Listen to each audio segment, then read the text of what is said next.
Good morning students, I am Dr. Meenakshi Gehlot, Associate Professor, Department of Zoology, SPC government college Ajmer. मेरा आज का topic microtubules. मेरा ये topic MDS university Ajmer के BSc part first के second paper को cover करेगा। इंट्रोडक्शन। माइक्रोट्यूब्यूल्स जो हैं वो साइटोस्केलेटन का एक मेजर कंपोनेंट है और ये सभी यूकैरियोटिक सेल के अंदर प्रेजेंट होता है और इसका जो इन्वॉल्वमेंट है बेसिकली माइटोसिस के अंदर होता है, सेल मोर्टालिटी में होता है, इंट्रा सेलुलर ट्रांसपोर्ट और सेल की शेप को मेंटेन करने में ये काम में आती हैं। ये अल्फा और बीटा ट्यूबुलिन सब यूनिट से मिलकर बनी हुई होती हैं जो कि लीनियर प्रोटोफिलामेंट से मिलकर बनते हैं। सिंगल माइक्रोट्यूब्यूल्स जो हैं उसके अंदर 10 से 15 प्रोटोफिलामेंट्स प्रेजेंट होते हैं। मैमेलियन सेल में 13 प्रोटोफिलामेंट्स प्रेजेंट होते हैं। माइक्रोट्यूब्यूल्स का जो स्ट्रक्चर है वो बहुत तेज़ी से बदलता है, जिसमें कि उसका पॉलीमराइजेशन ग्रो भी होता है और ये श्रिंक भी होता है, जिसे डीपोलराइजेशन कहते हैं। ये डिपेंड करता है कि ट्यूबुलिन जो मॉलिक्यूल्स हैं वो कितने इसके अंदर प्रेजेंट हैं। माइक्रोट्यूब्यूल्स जो है वो माइक्रोस्कोपिक है और होलो ट्यूब लाइक स्ट्रक्चर है। माइक्रोट्यूब्यूल्स का जो लार्जेस्ट स्ट्रक्चर है वो साइटोस्केलेटन के अंदर प्रेजेंट होता है और करीब 24 नैनोमीटर्स थिक होता है। माइक्रोट्यूब्यूल्स थर्ड प्रिंसिपल कंपोनेंट होता है साइटोस्केलेटन का और ये एक रिजिड हॉलो रोड्स होती हैं जो करीब 25 nm की होती हैं। इसका डायमीटर, जैसे कि एक्टिन फिलामेंट्स होते हैं मसल के अंदर, उसी तरीके से माइक्रोट्यूब्यूल्स जो हैं ये भी एक डायनामिक स्ट्रक्चर है जिसके अंदर लगातार असेंबली और डिसअसेंबली होती रहती है प्रोटीन्स की। इस कारण इनकी शेप बदलती रहती है। माइक्रोट्यूब्यूल्स जो हैं कॉन्स्टेंटली, क्योंकि हमने बताया कि असेंबली डिसअसेंबली होती है, इसके अंदर एडिशन और रिमूवल होता है डायमर्स का, और ये जो डायमर्स हैं एडिशन और रिमूवल जो है इस कारण इनके अंदर एक डायनामिक इक्विलिब्रियम बनता है और इनका जो स्ट्रक्चर है वो मेंटेन होता है और स्ट्रक्चर लगातार चेंज होता रहता है क्योंकि इसके अंदर डायनामिक इक्विलिब्रियम क्रिएट होता है। माइक्रोट्यूब्यूल्स जो है ये पोलर मॉलिक्यूल्स होते हैं, इनमें पॉजिटिवली चार्ज्ड एंड होते हैं और इनके अंदर फास्ट रैपिड जो चार्ज हैं वो चेंज होते रहते हैं। नेगेटिवली चार्ज जो है वो एंड जो ग्रो होते हैं वो रिलेटिवली स्लो होते हैं। तो एक चीज़ ध्यान देने की ज़रूरत है, पॉजिटिव चार्ज जो है वो रैपिड ग्रो होगा, फास्ट ग्रो होगा, और नेगेटिव चार्ज जो है वो स्लोली ग्रो होता है। प्रोटोफिलामेंट्स का जो अरेंजमेंट है वो पैरेलल होता है एक दूसरे के ऊपर और इनके अंदर पॉजिटिव एंड्स जो है वो हमेशा जो बीटा सब यूनिट्स हैं उसे एक्सपोज करता है। नेगेटिव जो एंड्स हैं वो अल्फा सब यूनिट्स को एक्सपोज करता है। इस तरह से इनके अंदर एक पोलैरिटी प्रेजेंट होती है। यहाँ पर हम माइक्रोट्यूब्यूल का स्ट्रक्चर देख सकते हैं। सबसे इम्पॉर्टेंट ट्यूबुलिन जो डायमर है जो कि दो चीज़ों से मिलकर बना हुआ है, अल्फा ट्यूबुलिन और बीटा ट्यूबुलिन, और इन दोनों अल्फा ट्यूबुलिन और बीटा ट्यूबुलिन को हम देख सकते हैं ये पैरेलल अरेंज होते हैं, एक अल्फा ट्यूबुलिन दूसरा बीटा ट्यूबुलिन। तो इस तरीके से एक अरेंजमेंट इसका लीनियर अरेंजमेंट होता है। यहाँ पर ये क्योंकि हमने कहा कि असेंबल और डीअसेंबल होते रहते हैं तो इनके अंदर फॉस्फोराइलेशन और एसिटाइलेशन का प्रोसेस चलता रहता है और ये आपस में जुड़े हुए रहते हैं। ट्यूबुलिन जो है वो एक डायमर होता है जिसमें closely related 255 kD polypeptide chains होती हैं, जिसे कि हम अल्फा ट्यूबुलिन और बीटा ट्यूबुलिन के नाम से जानते हैं। और इनका जो स्ट्रक्चर है लगभग एक्टिन जो फिलामेंट होता है मसल्स के अंदर उनसे मिलता हुआ होता है। अल्फा और बीटा ट्यूबुलिन जो है वो सेम फैमिली के जो जीन्स हैं उनसे एनकोड होता है।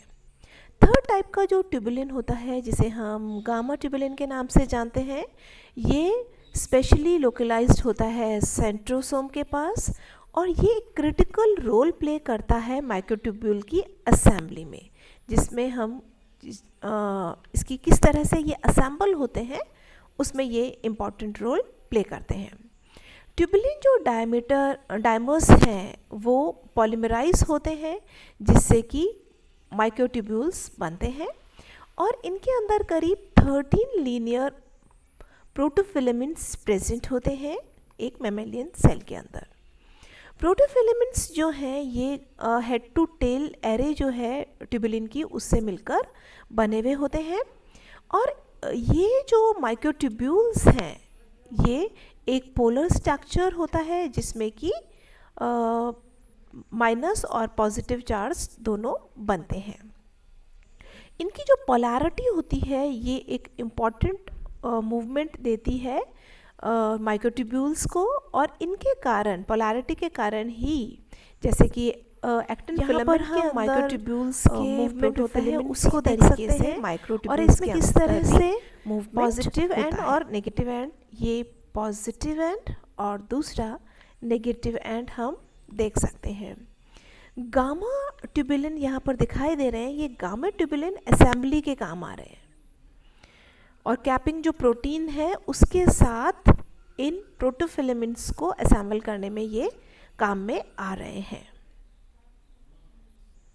यहाँ पर आप पूरा स्ट्रक्चर देख सकते हैं कि किस तरह से पोलराइजेशन और ये पोलराइजेशन हो रहा है और यहाँ पर डीपोलराइजेशन हो रहा है जिससे कि डीपोलराइजेशन में ये माइक्रोट्यूब्यूल्स श्रिंक हो रहे हैं और पोलराइजेशन में माइक्रोट्यूब्यूल ग्रो कर रहे हैं। डीपोलराइजेशन। तो अब हम समझते हैं कि माइक्रोट्यूब्यूल्स जो हैं किस तरह से पोलराइज्ड होते हैं और डीपोलराइज्ड होते हैं। अब तक हम ये समझ गए हैं कि दो तरह के डायमर्स हैं, अल्फ़ा और बीटा ट्यूबुलिन, और जिस तरीके से एटीपी एक्टिन फिलामेंट्स के साथ मिलकर रेगुलेट करता है पॉलीमराइजेशन को, उसी तरीके से माइक्रोट्यूब्यूल्स के अंदर जीटीपी बाइंड होता है अल्फ़ा और बीटा ट्यूबुलिन से और पॉलीमराइजेशन में हेल्प करता है। यहाँ पर हम देख सकते हैं नेगेटिव चार्ज्ड पार्ट और यहाँ पर positive charge part of micro protofilaments. अब यहाँ पर पॉलीमराइजेशन का जो प्रोसेस है उसके अंदर आप ये देखिए, ये जो दोनों तरह के डायमर्स हैं अल्फ़ा एंड बीटा, वो दोनों के दोनों यहाँ पर अटैच होते जाते हैं और इसमें जो एनर्जी है वो मिलती है जीटीपी और जीडीपी। जीटीपी एंटर करता है और जीडीपी में कन्वर्ट हो जाता है। उसके बाद देखिए कि डीपॉलीमराइजेशन का जो प्रोसेस है उसके अंदर ये डिसअसेंबली हो रही है इन tubulin alpha and beta tubulin dimers की। तो इस तरीके से ये दोनों के दोनों हम देख सकते हैं पॉलीमराइजेशन और डीपॉलीमराइजेशन को कंट्रोल कर रहा है जीडीपी एंड जीटीपी। तो यहाँ पर हम देखते हैं कि ये जो ग्रोइंग हो रही है और जब जैसे ही ये पॉलीमराइजेशन होता है वैसे ही माइक्रोट्यूब्यूल ग्रो कर जाता है और जैसे ही डीपॉलीमराइजेशन होता है वैसे ही ये माइक्रोट्यूब्यूल सबसे पहले हम बात श्रिंक हो करते जाती हैं है। सेल मूवमेंट की। माइक्रोट्यूब्यूल्स जो है वो सीलिया और फ्लैजिला का इम्पॉर्टेंट कंपोनेंट है जिससे कि ये बनते हैं और इन दोनों की जो भूमिका है वो सेल के मूवमेंट में है। इसके अलावा ये प्रिवेंट करने का भी काम करते हैं, जैसे म्यूकस जो है जो कि ट्रेकियल एपिथेलियम के अंदर प्रेजेंट होती हैं और जिससे कि डर्ट और उसको रिमूव कर दिया जाता है और लंग्स के अंदर ये एंटर नहीं करते हैं। इसके अलावा फेलोपियन ट्यूब्स के अंदर जो सीलिया प्रेजेंट होती है उसके अंदर हम ये देखते हैं कि ओवरी से लेकर यूट्रस तक जो एग रिलीज़ होने के बाद जाता है, तो ये सारा का सारा भूमिका रहती है फेलोपियन ट्यूब्स की एपिथेलियल सेल की। इसके अलावा बैक्टीरिया और ह्यूमन स्पर्म जो है वो फ्लैजिला के थ्रू ही मूव करते हैं। तो इस तरीके से इनडायरेक्ट रूप से माइक्रोट्यूब्यूल जो है एक इम्पॉर्टेंट कंपोनेंट है सीलिया और फ्लैजिला का। सेकंड है सेल डिवीजन। सेल डिवीजन में माइक्रोट्यूब्यूल्स एक महत्वपूर्ण भूमिका निभाता है, क्योंकि ये माइटोटिक जो स्पिंडल बनते हैं, जिसे कि हम स्पिंडल एपरेटस के नाम से जानते हैं, उसका महत्वपूर्ण कंपोनेंट है।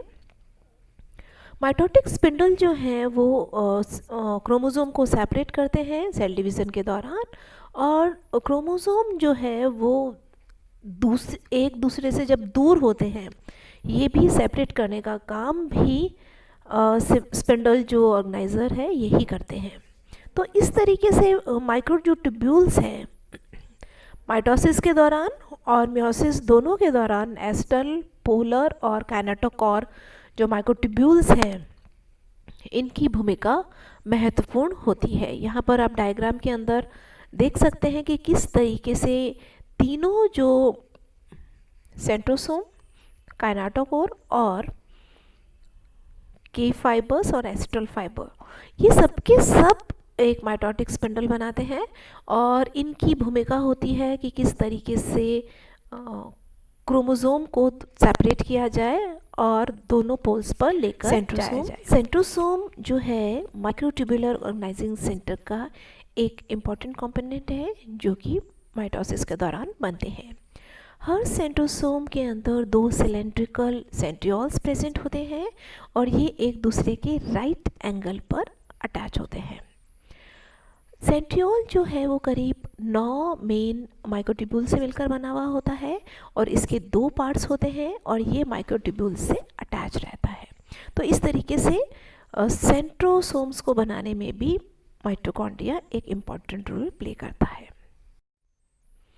Astral microtubules.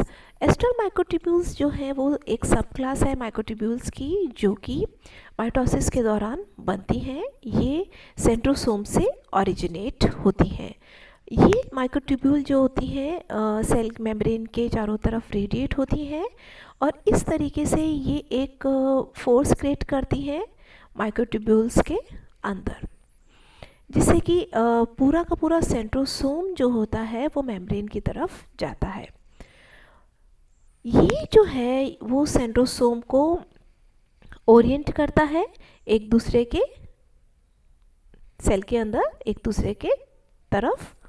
तो इस तरीके से एस्ट्रल जो माइक्रोट्यूब्यूल्स हैं वो डिवीजन के अंदर एक इम्पॉर्टेंट रोल प्ले कर रही हैं। Interpolar and polar microtubules. आपने देखा होगा एनाफेज के मेटाफेज के बाद जब एनाफेज का होता है, तो मेटाफेजिक जब हम सेल की बात करते हैं तब सेंटर में हमें पोलर जो माइक्रोट्यूब्यूल्स हैं वो उसका नेटवर्क दिखाई देता है, और उसके अलावा इंटरपोलर जो ट्यूब्यूल्स हैं वो भी हमें दिखाई देते हैं। इंटरपोलर ट्यूब्यूल्स क्या हैं? ये अबंडेंट और डायनामिक सब क्लास है माइक्रोट्यूब्यूल्स की, और 95% माइक्रोट्यूब्यूल का है वो माइटोटिक जो स्पिंडल है उसे इंटरपोलर माइक्रोट्यूब्यूल्स के नाम से ही जाना जाता है। तो इस तरीके से पूरा का पूरा एक नेटवर्क यहाँ पर आप देख माइक्रोट्यूब्यूल्स। काइनेटोकोर माइक्रोट्यूब्यूल्स जो है थर्ड इम्पॉर्टेंट सब क्लास है माइटोटिक माइक्रोट्यूब्यूल्स की।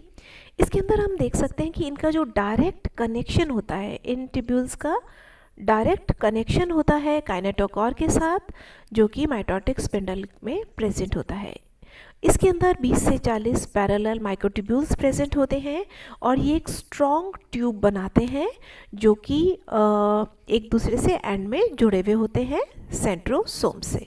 तो इस तरीके से हम देख सकते हैं कि ये एक फर्स्ट सबसे पहले ब्रिज बनता है, और फिर के फाइबर का फॉर्मेशन होता है, और ये जो है वो काइनेटोकोर से डायरेक्टली अटैच हो जाते हैं। के फाइबर के अंदर उसकी जो लॉन्गर जो हाफ लाइफ होती है वो ज़्यादा होती है, 4 से 8 मिनट की करीब ट्रांसपोर्ट हाफ लाइफ। साइटो जो स्केलेटन है वो माइक्रोट्यूब्यूल्स का बना हुआ होता है, और ये साइटोप्लाज्म के अंदर जितने भी कंपोनेंट को ट्रांसपोर्ट करना है उसमें भी ये हेल्प करते हैं। बहुत सारे एरिया हैं जहाँ पर कि सेल का जो कम्युनिकेशन होता है वो माइक्रोट्यूब्यूल्स के थ्रू होता है। तो इस तरीके से ये एक शेप देने के अलावा कम्युनिकेशन में भी और सेल ट्रांसपोर्ट में भी अपनी भूमिका निभाते हैं। यहाँ हम देख सकते हैं कि किस तरीके से माइक्रोट्यूब्यूल्स जो हैं उसके जो प्रोटीन्स हैं वो अटैच हो जाते हैं, और जो ट्रांसपोर्ट करने वाले प्रोटीन्स हैं, हेल्पिंग प्रोटीन या सेकेंडरी प्रोटीन्स हैं, वो भी माइक्रोट्यूब्यूल के साथ अटैच होकर जितने भी एंजाइम्स हैं जैसे काइनेसिस और फॉस्फेटेसेस माइक्रोट्यूब्यूल्स ये वर्क के करते basic हैं, structure और इनके जो functions के बारे मूवमेंट में है जाना कि को किस तरह से करने इनके में डिफरेंट help करते हैं। कंपोनेंट सेल डिवीजन के transport के अंदर और सेल ट्रांसपोर्ट और सेल मूवमेंट में अपनी भूमिका निभाते हैं। Thank you so much.